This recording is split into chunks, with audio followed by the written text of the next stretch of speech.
Welcome back to Liberty's Hill, where we explore the question, how can we create a world of human flourishing with liberty, justice, dignity, and prosperity? I'm Dr. Bill Brannan, a pastor in Liberty Hill, Texas. Today we will explore the question, was Martin Luther King Jr. a Christian? Recently, a local pastor sent me a video where Justin Peters brought Virgil Walker and Darrell Harrison on his show. It was made in response to a video where John MacArthur stated King was not a Christian. The podcast was made to demonstrate that MacArthur was correct. Why is this relevant to the mission of my channel? I believe many of the ideas involved in the discussion are important for us to think about when working to build a world of human flourishing. I wrestled with whether to name the people involved because of the responsibility of handling it well. The challenge is to attempt to do so in a way that avoids the dangers to liberty and human flourishing that are an inherent risk in such a discussion. I believe that all of the men are sincere Christians, that they want to honor God and do what is best for people. It seems that their primary concern is to make sure people are reconciled to God and make it to heaven. The two main issues that they have are the fact that King made statements contrary to Christian orthodoxy. For example, he does not believe that Jesus was God in the flesh and that he had extramarital relationships. What I appreciate is that I feel they handled the discussion in a way that was not divisive. They focused on facts and their interpretation of them. They appear to have good motives and care about people, not their own ideas or reputation. Let's explore some of the ideas from their video. They located King's ministry in the line of liberation theology developing from Reverend Cohn to modern wokeism, DEI, and critical race theory. They said he was part of a movement rooted in envy, hatred, jealousy, covetousness, and sinful partiality. My opinion is that when we evaluate King's message, it was the antithesis of what they suggest. By failing to discern the spirit of King's ministry, we miss what God is doing and are unable to engage in the work. In my opinion, King was a voice calling us to the type of Christianity that can heal America and create a better world with regard to what we are facing today. As a side note, the discussion raises another important question in my mind. What correct concern was liberation theology seeking to address? I think one of the mistakes we often make is that we fail to listen to what someone is trying to say. Much of Marxism is a response to the type of capitalism that lost its roots in the foundational ideas and values that lead to human flourishing. The problem is that the Marxist solution creates an even worse outcome, especially because it is driven by anger and resentment, which are some of the deadliest threats to humanity. The fact that King denied many of the orthodox doctrines of Christianity is also challenging. Could God be working through someone who does not have correct theology? I find an interesting line of thinking with regard to denying Jesus as God in the flesh. A relevant scripture to think about is 1 John 4, 1-3. Beloved, do not believe every spirit, but test the spirits whether they are of God, because many false prophets have gone out into the world. By this you know the Spirit of God.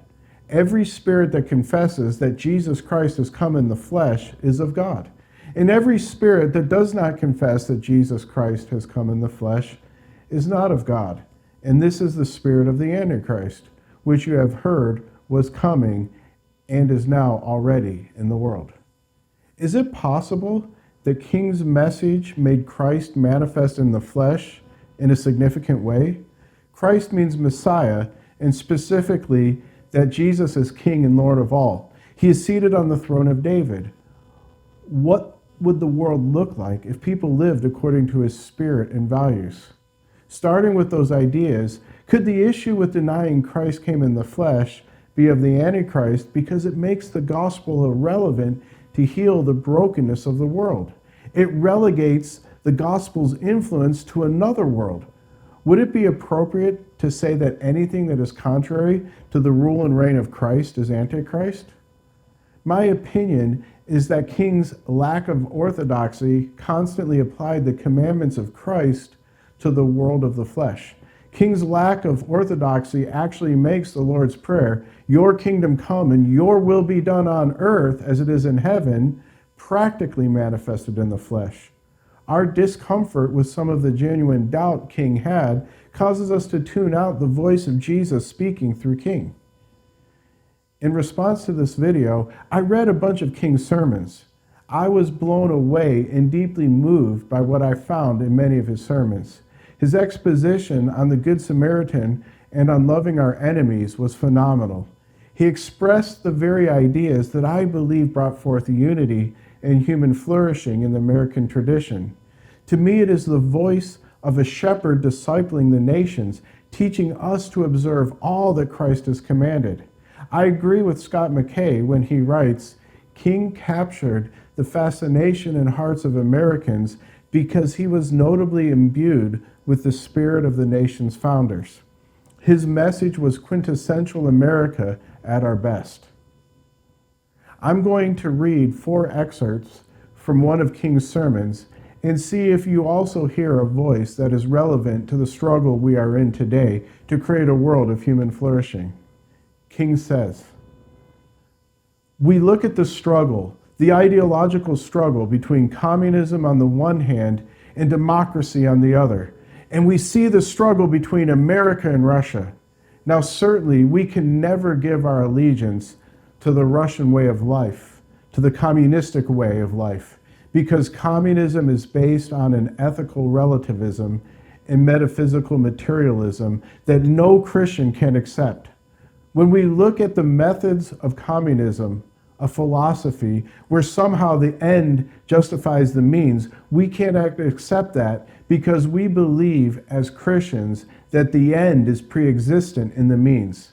But in spite of all of the weaknesses and evils inherent in communism, we must at the same time see the weaknesses and evils within democracy." Here is the second excerpt. "A second thing that an individual must do in seeking to love his enemy is to discover the element of good in his enemy, and every time you begin to hate that person and think of hating that person, realize that there is some good there, and look at those good points, which will overbalance the bad points. I've said to you on many occasions that each of us is something of a schizophrenic personality.